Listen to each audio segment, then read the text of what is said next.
the movie magic behind the curtain. Explosions, there is a lot of explosions. The level of preparation.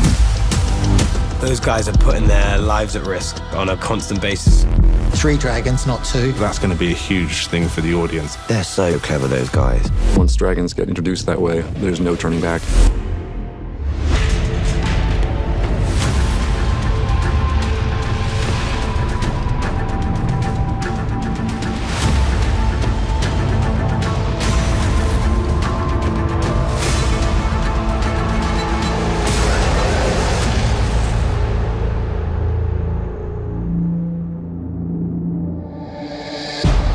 We've talked about this since creating Daemon as a character.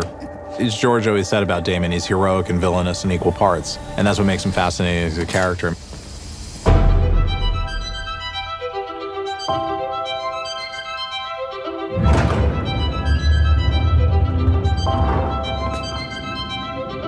Well, that was the first shot of the whole season. Set. Here we go, cameras set, and action. And we were the first actors there because Mills was going off to do a play. So we were just right into the sort of nuts and bolts of it, really. There was a lot of conversation ahead of time and also during shooting as to whether these were dreams we were experiencing or visions or something magical. Should we shoot it on different lenses? Should we light it in a very distinctive way? Should we give it its own visual signature that would signal to the audience immediately, oh, okay, this is a dream? And the decision, led, of course, by Ryan and by Alan, was that no, we shouldn't do that we should shoot it as we would shoot a normal scene and let the content of the narrative make it apparent that it was a dream.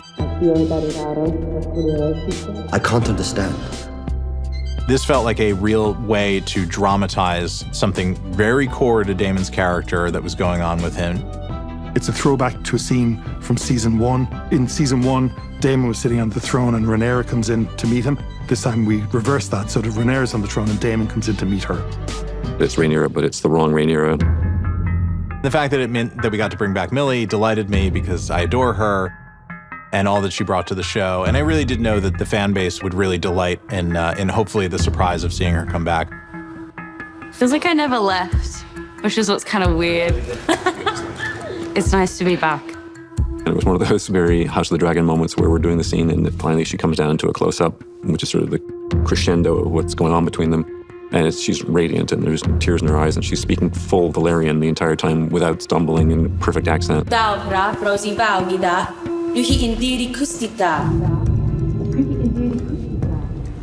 we cut. Brilliant. Lovely, well there. So my brief encounter with her was great. And then I chopped her head off. Well, I loved that when I read it. I was wanting the dream sequences, or whatever you call them. I was always pushing that they felt mad and horror-like as possible. If we're going to go for it, let's go for it. Great having Millie back. We really miss her. So much fun. I love Matt. Matt's such a sweetheart and he's incredibly talented. It was actually really nostalgic. I sat on the throne, which is actually kind of lopsided. I mean, it's a throne man out of sword, so it doesn't look very Don't comfortable. listen to her, God. honestly. It was great seeing the warmth between them because they know each other so well. So there was that. I think they're both very happy to get back together, even if violently. Very nice. And we cut. Very nice. Thank you.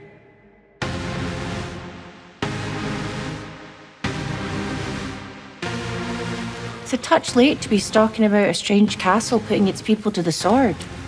You. I'm called Alice. Alice Rivers was definitely one of the iconic costumes in that she's residing at Harrenhal, but shouldn't really look like she belongs there. Let's go. Take one marker. We didn't want to lean too much into the witch thing. She just needed to look like the sort of strange member of the household. We wanted it to have this kind of aged grandeur to it, and that their palette there is purples and lavenders. When I saw that they'd cast Gale, it was a dream come true. I always had a vision of that porcelain skin. We embraced her paleness. When I read the book, I saw long hair, and we managed to pick quite an inky raven colour, which, you know, is so beautiful against the complexion of her skin tone and her eye colour. And I don't think there's anything witchy about it. Good, and down to take 2. Gail was very happy and she looks fantastic. It's been a complete pleasure. To feel embraced by the cast and the crew was just really special. How are you? Well, how are you? Matt and I got to have the experience of meeting each other for the first time, and he's such a generous actor and just so fun to work with. She's a fabulous actor. And I think she's created a really great character. Here, drink this. You'll need your sleep if you're to win this place to your side.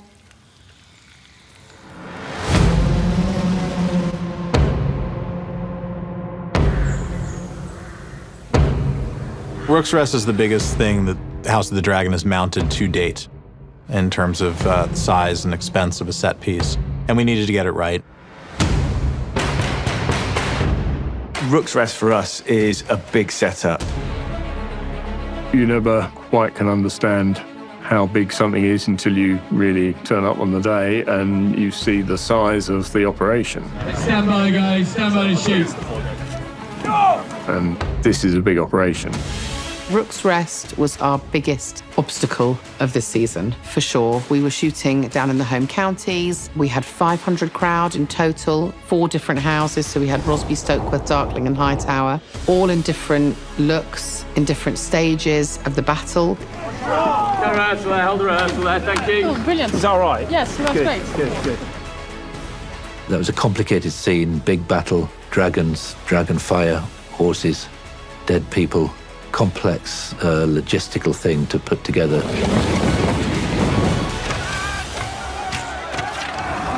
What should be a small campaign to take a small keep turns into a kind of watershed moment that tilts the war. We experience what it really is like to unleash dragons for the first time.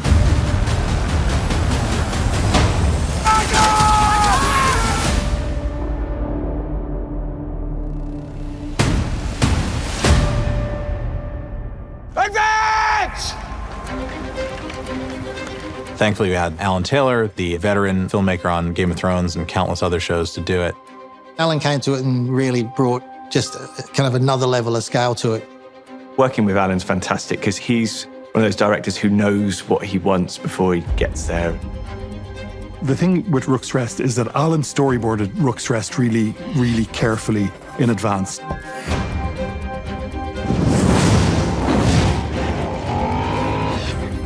Shout out to Jane Wu, our main storyboard artist, because it was collaborating with her that designed the action both in the air and on the ground and sort of shaped it into the story that we wound up shooting and telling. And then I was shown Bourne Wood. Bourne Wood is a bit of a popular location because it goes back to Gladiator days and Ridley Scott.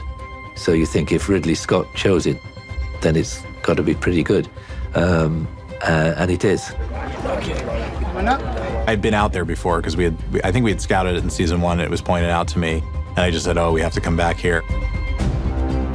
We needed a tree line and we also needed an open space and a ridge where the castle could be based. So we did look at a number of different places and Bourne was the winner.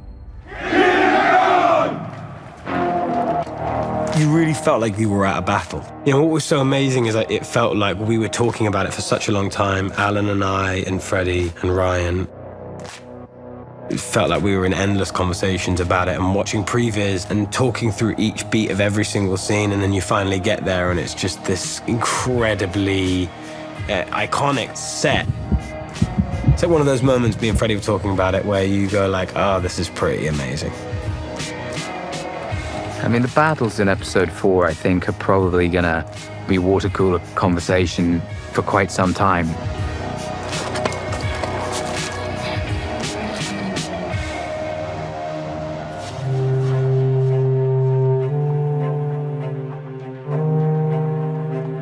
I I never really thought it was a battle until I got there and saw the scale that we were bringing with us. So, 4 battering rams moving across the field and more horses than I can count, all in full armor, not just the riders, but the horses. 3 or 4 houses with different livery and different banners and different insignia, all marshalling together. Sadly for them, most of them are there as dragon fodder, and they don't know it. It was a much bigger dress time for set deck when we had various army encampments. We did all the tents and the bivouacs, and our fabulous drapes department made all of those for us, and then props department put them together. Rook's Rest was a logistical issue for us to make sure we had enough bodies, we had enough dead horses, we had enough war machines, and that we could move them around. It's a big location, multiple cameras shooting in multiple areas. It was about having the right crew there that could cope with rushing things from one area to the next. We had our main unit working for us and a sizable splinter unit working for us. Any of the larger kind of stunts or tricks and flicks were led by Rowley Earl and the stunt coordinator. 3, the battering ram dropping down, yeah? That's where it goes from. I worked with Raleigh many times before. His field of operations was close to mine, so he could send me images and I could watch takes and ask for adjustments if necessary, but he also embellishes things and raises things. And then guys doing the arrow hits, you can come a little bit closer to the battering ram, please. A huge setup there with the big burns of dragons, so melees would be flying through and setting fire to people. We can do things in CGI, but actually shooting real people doing these things, it just gives it another level of authenticity. That was kind of our big number. There was a lot of stuff done in the tree line. We did a lot of firework there. We burned 8 people on a battering ram with a strafe. Every time there's a dragon strafe, it's just so much fun. Dragon roaring flame is different, but when you're in the field and it's like, it's quite exciting. I've never seen another human so happy to burn people alive, let me tell you. So we should do another one at 45 degrees then, Theon, yeah? Yeah. We set down 20 Tamars, which we bury in the ground, and special effects basically ignites the flames. So you end up with a sort of 12, 15-foot fireball. Please clear behind the barriers.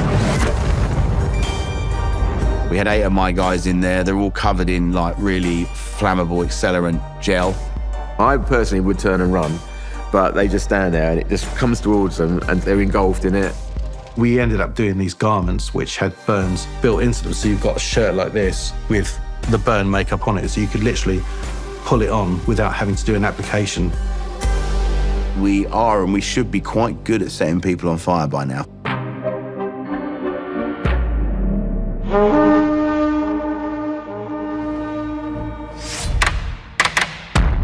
The big dragon fight that's happening in the sky, a lot of it was shot on something that's a cross between a volume and a blue screen stage.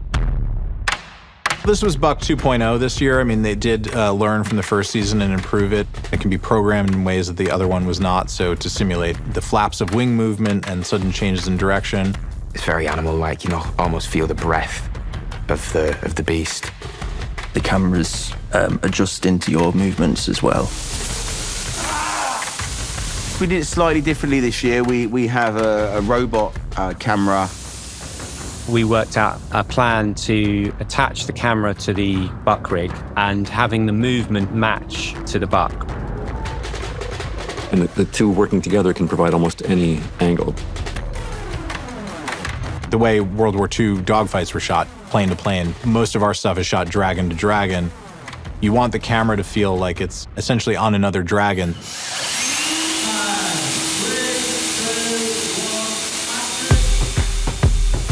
The buck work, all of my only memory of the buck work is a large amount of wind on the face. The Rook's Rest work, this saddle's throwing itself around all over the place. And go smellies. And the most critical character work has to happen, while it's being slammed around.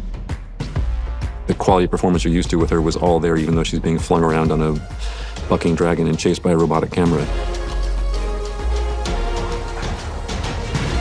Fuck me sideways.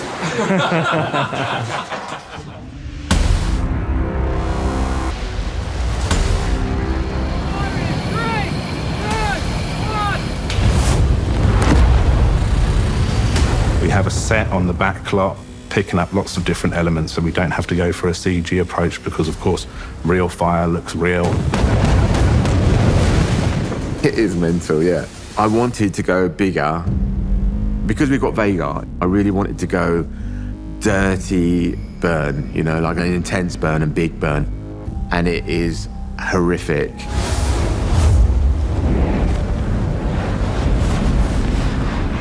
And it goes 50 foot, maybe. It's a weapon of mass destruction, really.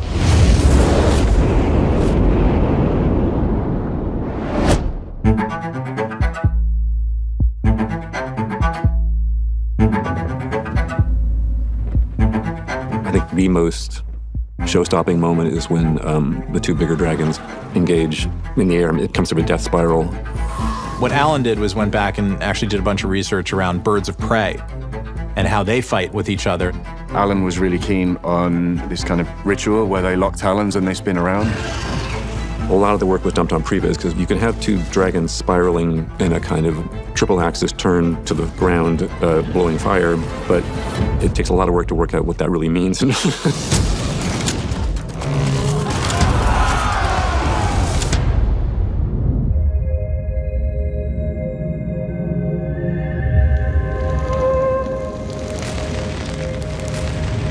I kept trying to protect that as the nuclear event in the story.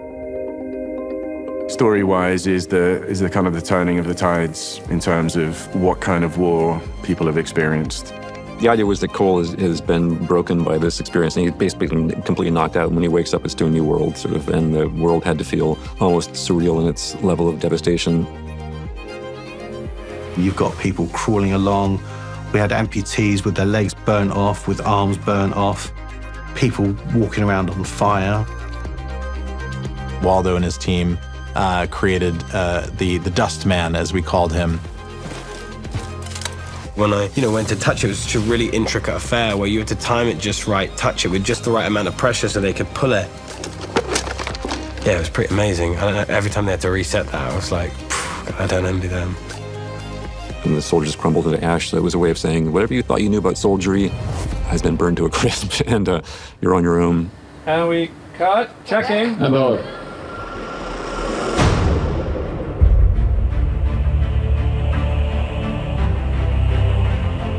I mean, I think it's a Pyrrhic victory for both sides. Blacks lose Rhaenys as a dragon and a dragon rider and one of Rhaenyra's most trusted counselors.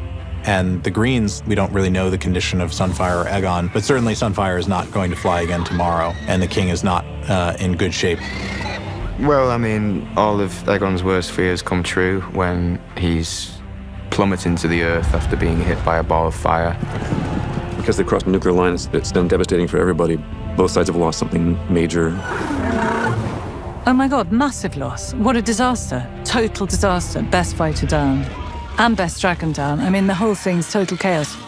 But yes, if you've got to go, going on the back of a dragon in the middle of the best kick-ass fight that there's ever been is quite a good way. It's never nice, as particularly someone who is such a wonderful person and such a brilliantly talented performer. And we've become very close and very good friends over this short period of time. It's an absolute dream to work with her. So it was a bit like, oh, wow, oh, that's really, But we're not going to stop being friends, so,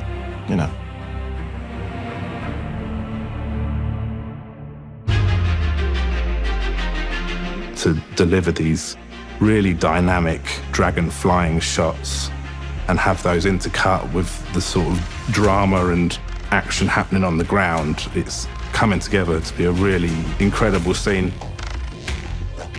I think Alan pretty much got an incredible battle sequence that he's put together. Really proud to be a part of that. You're in the middle of something so huge, the kind of thing that as actors you don't get to do very often. All right, mate. Thanks, Al. Okay. You just have to pinch yourself every so often that you're on this thing.